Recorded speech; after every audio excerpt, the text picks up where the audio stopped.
trash-picking man simply kicked a soda can. Unexpectedly, the soda can slid through the air along a predetermined path. After spinning 100,000 times, it accurately struck the football perched on the flagpole. In the next second, the football, using inertia, shot into the goal. When everyone arrived, they discovered that the century-old unsolvable puzzle of the game had been effortlessly resolved. Now, as long as they find this person, he can lead the team to win the world championship. However, they did not know that the middle-aged trash picker before them was the very man they were looking for. It turns out that 10 years ago, the man was framed by his brother and his reputation was ruined. From then on, he withdrew from the soccer field. One night, he came to a barbecue stand to eat barbecue, only to find that a group of thugs was forcing a mother and daughter to pay protection money. When it looked like the girl was about to be bullied by the thug, the man struck the thug's head with a football. The thug angrily ordered his subordinates to deal with the man, but the man, using only a football, outwitted them all. Seeing that his henchmen could not beat the man, the thug even attempted to drive his car into him. The man did not dodge, but instead kicked the football toward the car. No matter how hard the thug pressed the accelerator, the car could not move forward. Instead, it was forced back 10 meters by the football. Only then did the thug realize that the man's identity was not ordinary, so he quickly got out of the car and knelt to admit his mistake.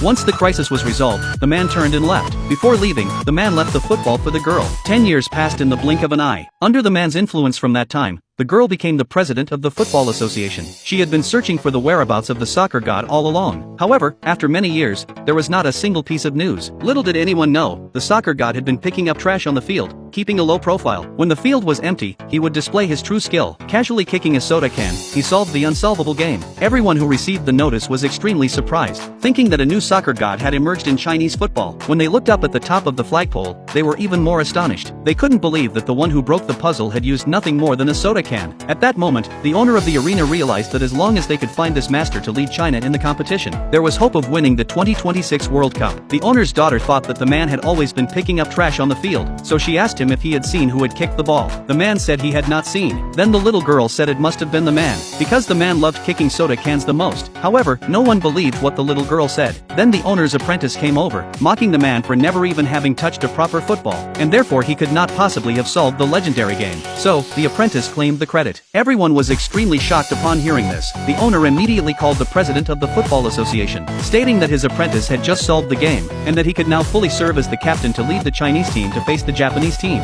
The president was overjoyed upon hearing this, and immediately brought people over. She wanted to test the apprentice's true ability on the spot, so she called for two renowned goalkeepers, one being a well-known player who held the record for keeping a clean sheet for 3 years, and the other being someone who could adeptly use different parts of his body to block shots. They soon began the test. Under the watchful eyes of everyone, the two began to take shots at each other. Unexpectedly, one of them accidentally hit the president in the face with the ball. The owner quickly apologized. At that moment, a rival challenger came in to invade the arena, demanding to have a match with them. Whoever won the game would own the arena. Enraged, the owner initiated a life-or-death battle against the rival. The losing side would have to sever their own leg tendon. Seeing the seriousness of the situation, the apprentice knelt down to confess his mistake, saying that he was not the one who had solved the game earlier. At that moment, no one dared to accept the challenge. Suddenly, the man stood up and said he could. This resulted in everyone laughing at him. No one believed that a trash picker could play soccer.